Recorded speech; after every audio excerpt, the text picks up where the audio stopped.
নমস্কার বন্ধুরা, আমার চ্যানেলে আপনাদের আবারও অনেক অনেক স্বাগত। আজ আমি আপনাদেরকে লস্যি বানিয়ে দেখাবো। তার জন্য আমি দই নিয়ে নিয়েছি 1 গ্লাস। আমি দুজনের জন্য বানাবো, সেই জন্য আমি 1 গ্লাস দই নিয়ে নিয়েছি। এখানে আমি তার সাথে যেগুলো দেব সেটা হচ্ছে চিনি, নুন, আর সাথে দেব হচ্ছে বাদাম। আপনারা কাজু বাদামও দিতে পারেন, আবার আমার কাছে কাজু বাদাম ছিল না, সেই জন্য আমি আখরোট দিয়ে দিয়েছি ওপরে গার্নিশ করার জন্য।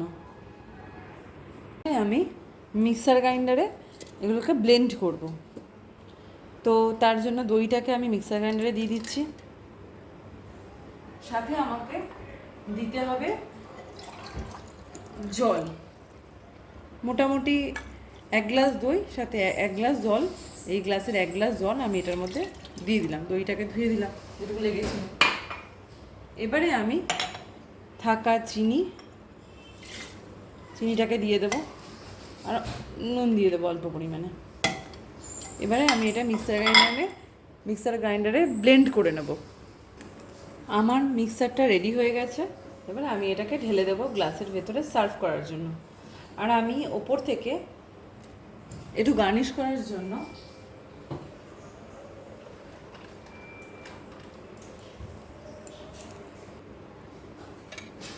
দিয়ে দেব হচ্ছে অল্প দই,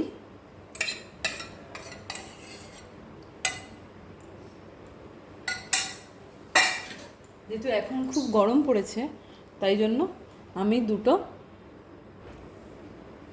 দুটো বরফের কিউব দিয়ে দেবো, তাহলে ঠান্ডা ঠান্ডা ভালো লাগবে।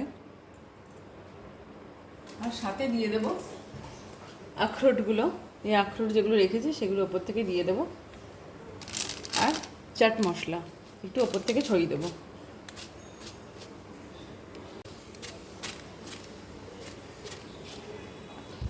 অল্পই দিলাম। আমার লস্যি রেডি হয়ে গেছে সার্ভ করার জন্য।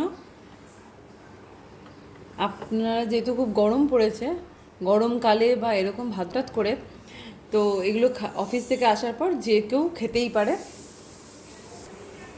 তাহলে শরীরটাও ঠান্ডা থাকবে। দই খাওয়া খুব ভালো, শরীরটাও ঠান্ডা থাকবে। তো আমার ভিডিওটা ভালো লাগলে like, comment, share and subscribe করতে ভুলবেন না। Thank you.